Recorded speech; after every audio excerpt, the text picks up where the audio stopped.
Hi there BookTube, it's Eleanor here, and today I'm doing a very mini book haul. I've just got 4 books here that I want to talk to you about, and 2 of them are part of a series, so let's talk about those first.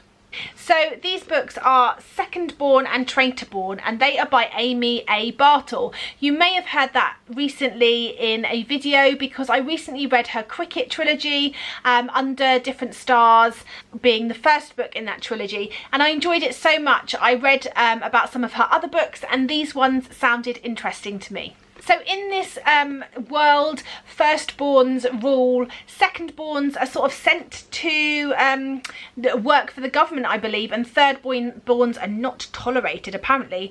We're following a 18-year-old girl who is forced into a life as a soldier. One day she shows mercy to someone who she is battling against, and we are finding out how that changes her fate.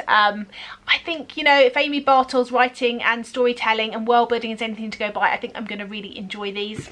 I also pre-ordered this book by our very own Anna James, who has a BookTube channel. This is her debut book, Pages & Co, Tilly and the Book Wanderers. I love the fact that the main character's name is Tilly, which is my daughter's name, and B, I love the fact that this is a book about books.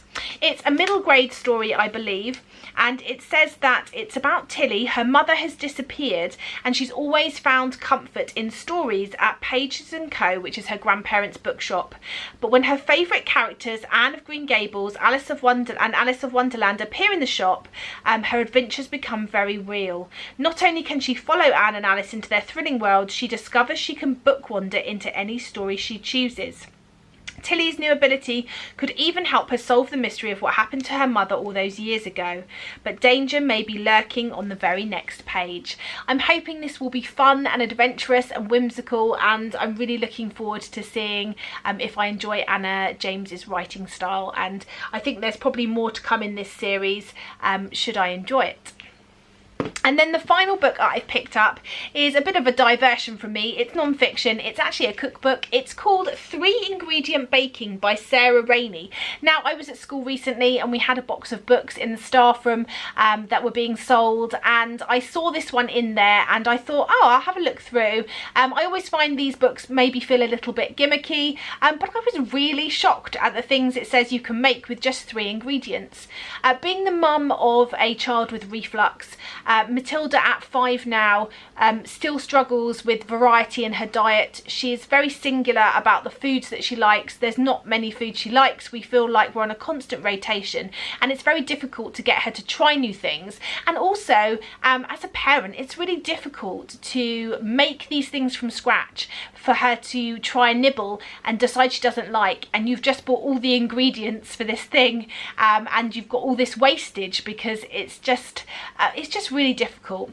A child with reflux will often take 15 to 20 times of trying a food before they know if they like it, whereas a normal child might be 5 to 10.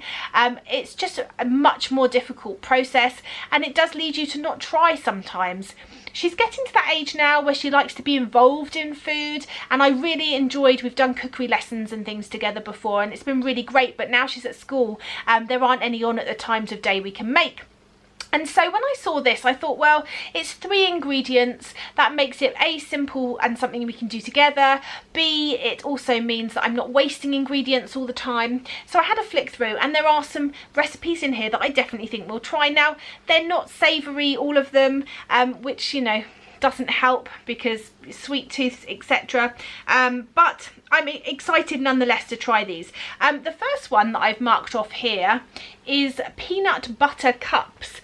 These, apparently you just use milk chocolate, peanut butter and sea salt.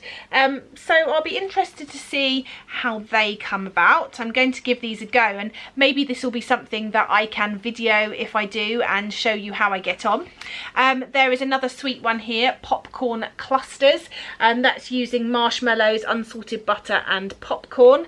That one's one that's probably quite self-explanatory if you're a popcorn lover. The one that I'm most interested in making is Cheats sourdough rolls, and there's no picture here, but to make these apparently you can do it with self-raising flour, semi-skimmed milk and mayonnaise, and this makes you a Cheats sourdough roll. I love sourdough. Matilda loves cheese sandwiches and rolls. I just thought maybe it'd be something interesting to try. We can do some baking together, try and get her a bit more involved. And then, you know, if I make these sourdough rolls, maybe we can venture into something that's not cheese in them eventually. Broaden her horizons a little bit.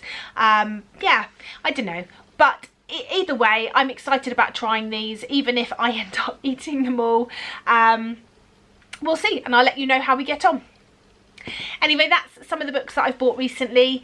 Let me know, have you tried 3-ingredient baking? Have you had this book? Have you cooked anything from it? Let me know what's worth trying out.